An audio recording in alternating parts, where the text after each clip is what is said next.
Alright, one more time, ladies and gentlemen, izeko mumeze neza byatari nanjye meze neza. Happy New Year, Merry Christmas, mwaka mushya muhire uzababere mwiza byatari. The Ben na Pamella bamaze kwibaruka imfura yabo, bivugwa ko ari umuhungu. Ni nyuma gato y'amasaha makeya rwose uyu muhanzi ashyize hanze amashusho y'indirimbo yitwa True Love yagaragayemo Uwikeza Pamella akuriwe byatari, anakura urujijo ku bantu bose bari bamaze igihe bibaza bati ese ko twaherutse tubona ubukwe byaherereye he, byarangiye bite, ese The Ben ko ntacyo yibwira na Pamella. Muri urwo rwego rero uwitwa The Ben yaje kuba akuraho urujijo rwose, ashyira hanze indirimbo irimo amashusho meza y'umugore we akuriwe byatari.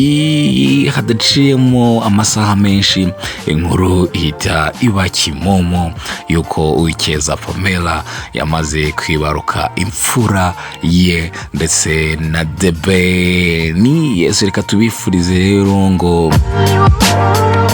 gatubabwire ngo ni bonkwe kandi basubireyo nta mahwanda. Bibutsa yuko ku itariki ya mbere z'ukwezi kwa mbere umwaka wa 2025 The Ben azaba launching brand new album yiwe yitwa Plenty Love muri BK Arena.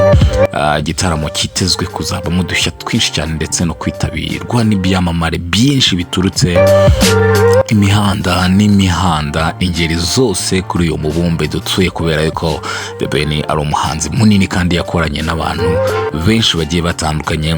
Yanagiye promising abakunzi biwe yuko abo bantu bose bazaca kuri stage iwe bagataramira abakunzi be. Yes, ndabibutsa yuko rero mu yandi makuru uyu munsi 27 uyu munsi December rwose, aho bita kuri Canal Olympia mu kanya gato mu mugoroba biraza kuba ari ibicika, kubera yuko icyumba cya rap concert baraza kuba rwambikanye hagati y'amasekurume yose muzi mu kibuga cya hip hop nyarwanda.